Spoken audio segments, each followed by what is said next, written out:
Selamat pagi Pak, selamat pagi Bu. Selamat pagi buat rekan-rekan mahasiswa semuanya. Di sini kami dari proyek pengembangan kegiatan PKM Karya Inovatif dari kelompok 55. Di sini kami akan menjelaskan mengenai judul topik kami yaitu pengembangan aplikasi transportasi umum milik pemerintah di daerah DKI Jakarta yang multifungsi. Ini diusulkan oleh saya sendiri, Andre Kristen Seragi, dengan NIM 11S23026. Nama saya Leonardo Siombing dengan NIM 22S23029. Nama saya Raja Mangutol dengan NIM 22S23028. Nama saya Anastasia Purba dengan NIM 22S23023. Nama saya Joy Kristo Truli Sembiring dengan NIM 11S23012. Nama saya Samuel Sebarani dengan NIM 11S23038. Nama saya Wisliam Barita dengan NIM 11S23013.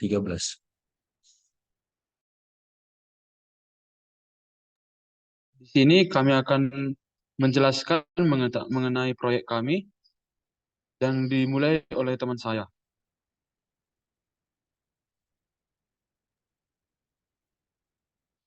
Dengan table of content dari bagian kami ini ialah bab 1 ada pendahuluan, bab kedua ya tunjangan pustaka, dan yang terakhir bab 3 tahap pelaksanaan.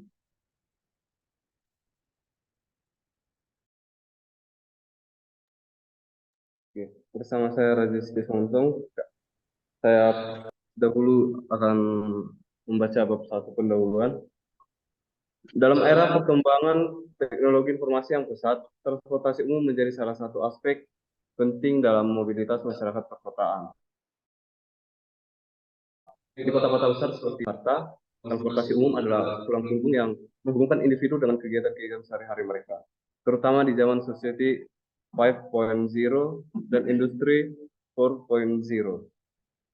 Transportasi umum merupakan jantung yang mengalirkan kehidupan sehari-hari warga, menghubungkan tempat kerja, sekolah, pusat pembelanjaan, dan berbagai destinasi penting lainnya. Kualitas dan penggunaan transportasi umum tidak hanya mencerminkan kemajuan suatu kota, tetapi juga mempengaruhi kenyamanan dan produktivitas warganya.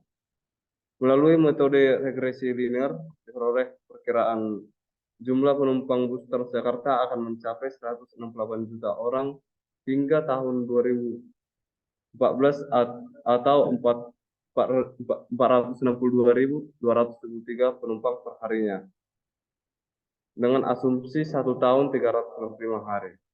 Dilansir dari Zentia Azra Nurzabar dan Miskul Firdaus Muhammad Zaini tentang tingkat kepuasan pengguna bus Transjakarta.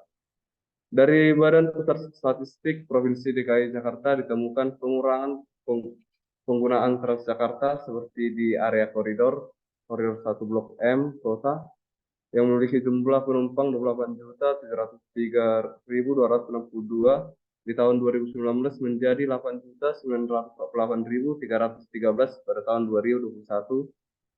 Dilansir dari link jakarta.bps.go.id tentang jumlah penumpang dan pendapatan Transjakarta menurut koridor.html. Untuk itu, dalam PKM KI ini kami akan mengembangkan aplikasi transportasi umum yang kami percaya inovasi dalam layanan transportasi umum akan memberikan dampak positif bagi semua masyarakat DKI Jakarta, meningkatkan efisiensi penggunaan transportasi umum, dan berkontribusi dalam peningkatan kualitas hidup masyarakat DKI Jakarta.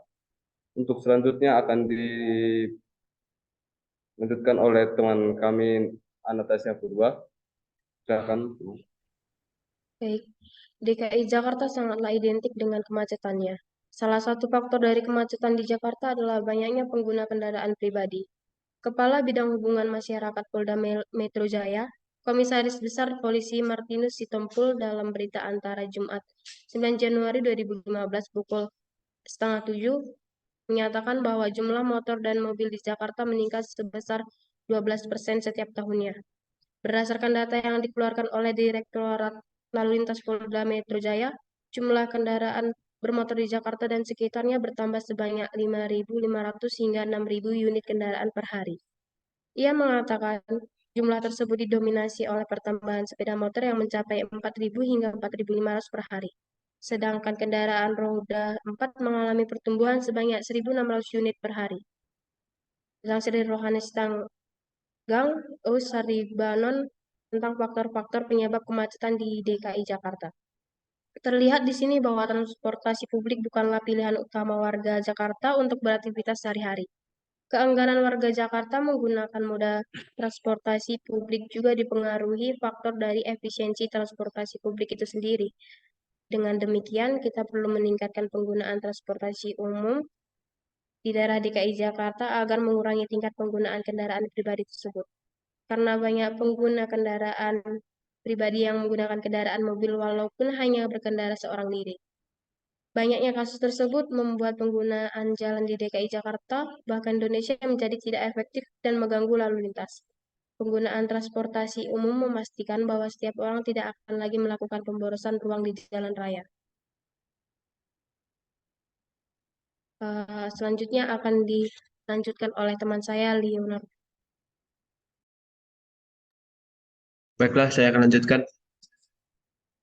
Aplikasi multifungsi yang kami kembangkan tujuan untuk meningkatkan penggunaan transportasi umum di daerah DKI Jakarta dengan merangkum segala hal yang dibutuhkan dalam transportasi umum seperti layanan pemesanan, layanan pengecekan jadwal, dan menginformasikan lokasi transportasi umum yang dibutuhkan seperti bus dan kereta.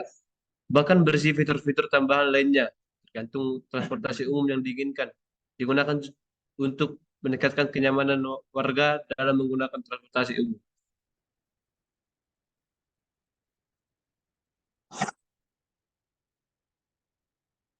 Selanjutnya akan dilanjutkan oleh teman saya.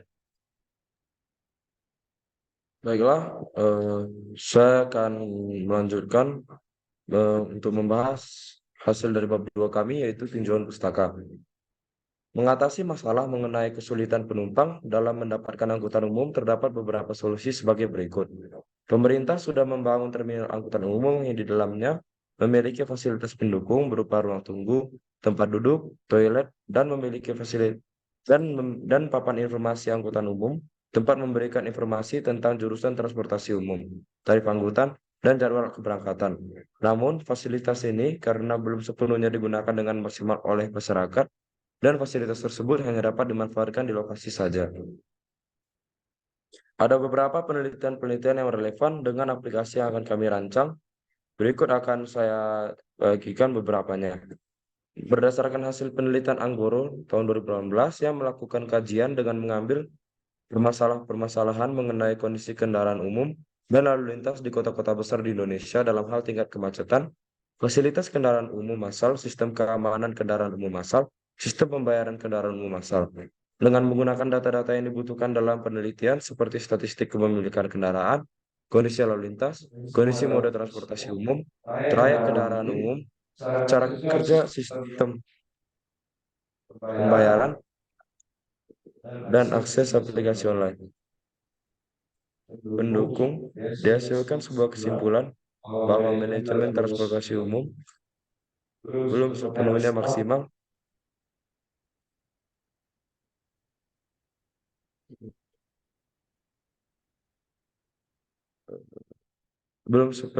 maksimal karena beberapa hal, yaitu belum terintegrasinya moda transportasi secara maksimal, belum maksimalnya kenyamanan kendaraan umum, tingkat pertumbuhan kepemilikan angka kendaraan pribadi yang tinggi, belum adanya sistem yang membantu masyarakat dalam mengetahui informasi mengenai transportasi umum, dan belum adanya sistem yang mendorong masyarakat untuk beralih ke transportasi umum. Beberapa contoh penelitian yang relevan lainnya akan diberitahu oleh teman saya, Samuel Sibarani. Baiklah, saya akan melanjutkan. Ismoyo 2014, Susetio 2012, dan Cahyono 2007 memberikan kajian tentang pemetaan jalur angkutan umum. Fasilitas sosial berbasis WebGIS, Sistem Informasi Geografis atau SIG, adalah teknologi yang menggabungkan data geografis atau spasial dengan sistem komputer untuk memungkinkan pengguna untuk menyimpan, mengelola, menganalisis, dan mengambil informasi yang terkait dengan lokasi atau wilayah tertentu. Sistem tersebut adalah sistem informasi yang digunakan untuk memahami dan memvisualisasikan hubungan antara data geografis dan fenomena atau informasi yang terkait dengan lokasi geografis tersebut. Sistem tersebut digunakan untuk mengintegrasikan SIG dengan teknologi web untuk memberikan akses mudah dan berbagi informasi geografis terkait fasilitas sosial. Sedangkan Redlining C 2013 mengkaji gagasan sistem informasi jasa angkutan umum Kota Surakarta berbasis web yang memberikan informasi tentang jadwal keberangkatan, rute, dan tarif angkutan umum.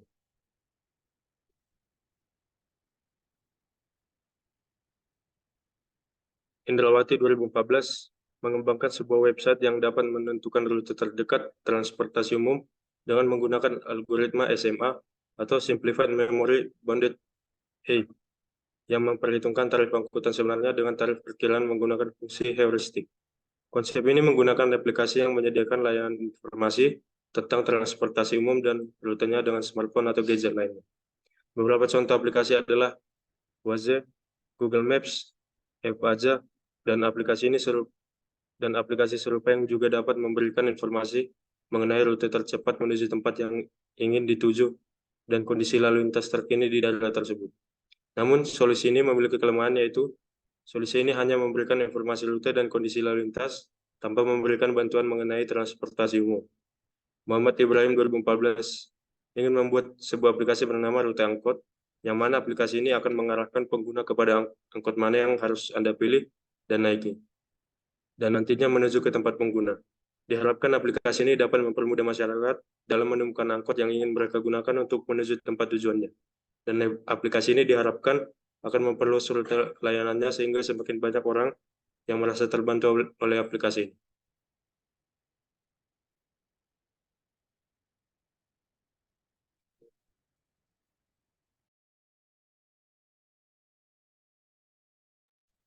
Oke, saya akan melanjutkan ke bab 3 yaitu tahap pelaksanaan. Sebelum menjelaskan, saya akan menjelaskan sebuah flowchart yang dimulai dengan pencarian ide, lalu setelah pencarian ide yaitu validasi data, lalu ke kuesioner. Apabila kuesioner yang diberikan kepada si masyarakat mendapatkan respon yang negatif, yaitu dikira masyarakat tidak memerlukan aplikasi yang kami eh, berikan, maka proses kembali ke pencarian ide dan lanjut lagi ke validasi data. Apabila eh, respon masyarakat memberikan respon yang positif, maka lanjut ke perencanaan, pengembangan, peluncuran, dan lanjut ke pemeliharaan atau peningkatan, lalu evaluasi. Saat melakukan evaluasi, apabila ada dirasa kekurangan atau hal yang perlu ditingkatkan atau diperbaiki, maka hal prosesnya kembali ke pemeliharaan atau peningkatan, lalu ke evaluasi. Apabila dirasa sudah baik dan dapat diteruskan, maka proses selesai. Next. Dalam tahap pelaksanaan ada 7 tahap, yaitu yang pertama itu pencarian ide, identifikasi kebutuhan. Yang pertama itu dengan melakukan survei kepada masyarakat yang berada di daerah Jakarta atau yang tinggal di sekitar Jakarta, kita bisa mengetahui kebutuhan masyarakat di daerah tersebut mengenai transportasi umum. Lalu kami melakukan survei dengan memberikan Google Form kepada masyarakat yang tinggal di Jakarta ataupun di sekitar Jakarta. Lalu kami mendapatkan data berikut. Tolong tampilkan grafiknya.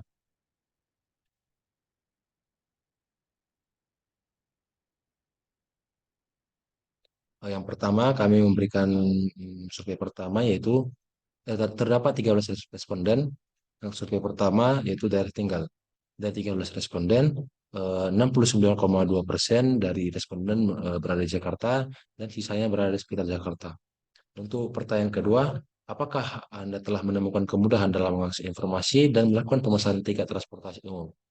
Mewujudkan bahwa 100% dari 13 responden telah menemukan atau merasakan kemudahan untuk mengakses tiket transportasi umum.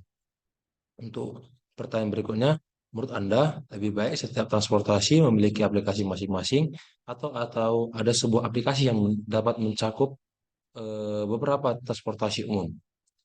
84,6% memilih satu aplikasi yang dapat mencakup beberapa transportasi umum. Untuk pertanyaan selanjutnya, apakah menurut Anda aplikasi yang berisikan informasi tentang harga, jadwal, rute, dan lain pemesanan tiket transportasi umum dalam satu aplikasi itu diperlukan? 92,3% masyarakat yang tinggal di Jakarta ataupun sekitarnya memilih setuju ya.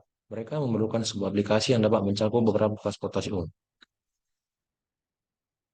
Maka dari sampel grafik tersebut atau dari data tersebut, kami dapat mengambil sebuah kesimpulan bahwa mayoritas masyarakat di Jakarta dan atau sekitarnya menginginkan sebuah aplikasi yang dapat mencakup beberapa transportasi umum yang dimiliki oleh pemerintah.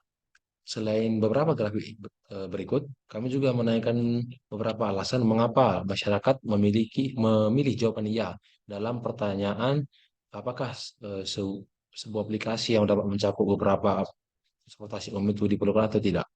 Lalu kami mendapat beberapa respon atau alasan dari responden. Saya akan mengambil 3 alasan. Pertama, karena mempermudah untuk mendapatkan informasi mengenai biaya yang akan kita keluarkan. 2, karena agar mempermudah pengguna dan fleksibel dalam pemesanan tiket dan juga agar menghemat memori dari penggunaan aplikasi. Yang ketiga, agar kita sebagai penumpang bisa memastikan kapan adanya transportasi umum yang sesuai dengan kebutuhan kita. Dari data tersebut, kita bisa melihat bahwa alasan dari mayoritas responden memilih adanya sebuah aplikasi yang dapat mencakup beberapa transportasi umum, yaitu untuk mempermudah pengguna dan meningkatkan fleksibilitas. Oleh karena itu, aplikasi yang dapat mencakup beberapa transportasi umum itu kami rasa diperlukan. Lalu, tahap kedua yaitu perencanaan. Kami merancang sebuah konsep dan makalah tentang aplikasi tersebut. Hardware yang kami gunakan yaitu seperti Acer, laptop Acer Nitro 5 dan software seperti Microsoft Word dan Google Chrome. Kegiatan penelitian, penyusunan dan survei kami lakukan di perpustakaan IT Dell. Konsep yang kami berikan yaitu adanya sebuah aplikasi yang mencakup transportasi umum milik pemerintah DKI Jakarta. Aplikasi ini bertujuan untuk mempermudah masyarakat dalam mendapatkan informasi dan dalam pemesanan tiket transportasi umum tersebut. Saat ini transportasi umum milik pemerintah DKI Jakarta telah memiliki aplikasi masing-masing yang kami rasa sudah baik. Namun apabila kita ingin menggunakan beberapa transportasi umum tersebut, kita harus memiliki masing-masing aplikasi tersebut yang kami rasa kurang efisien. Maka dari itu kami memiliki sebuah konsep, sebuah aplikasi yang dapat mencakup beberapa transportasi umum seperti MRT, LRT, Transjakarta maupun kereta cepat.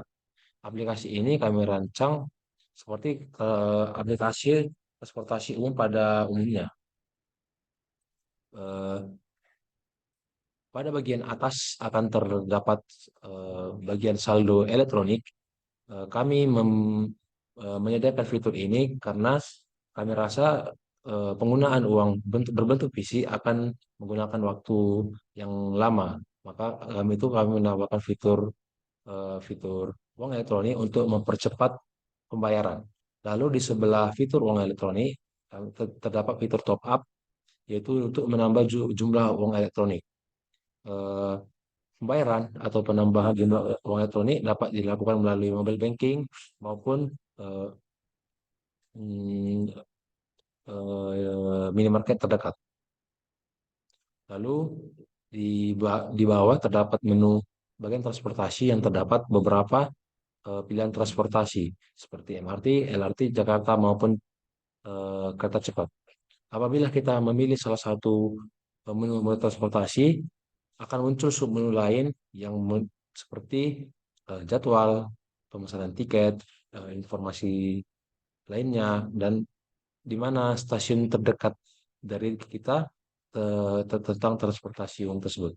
Selain itu, kami juga menambahkan fitur diskon, yang diskon ini didapat apabila semakin sering kita melakukan pemesanan, maka kita akan mendapatkan poin yang apabila semakin banyak poinnya, kita akan mendapatkan diskon dalam pemesanan. Lalu di bawah kanan terdapat menu profil yang dimana kita dapat masukkan data diri kita, nomor dan email untuk melakukan login. Namun untuk permulaan aplikasi ini hanya dapat diakses melalui sistem yang berbasis Android. Lalu yang tahap keempat itu pengembangan. Kami memastikan aplikasi ini mudah digunakan oleh masyarakat dengan user interface yang intuitif dan fitur-fitur yang sesuai dengan kebutuhan masyarakat. Aplikasi ini juga ramah terhadap pengguna yang disabilitas dengan memberikan akses terhadap menu fitur aksesibilitas yang terdapat pada handphone yang sudah terdapat pada handphone masing-masing. Kami juga memastikan keamanan dan privasi pengguna aplikasi dijaga dengan aman. Kami memastikan informasi mengenai harga, rute, dan jadwal merupakan informasi yang valid dengan melakukan kerjasama dengan pemerintah untuk mendapatkan informasi yang valid tentang transportasi umum ini. Pengecekan terhadap aplikasi juga tidak lupa dilakukan seperti pembuatan prototipe, pengujian, dan evaluasi agar aplikasi dapat digunakan dengan aman dan nyaman oleh pengguna. Lalu, untuk poin berikutnya dijelaskan oleh teman saya Andre.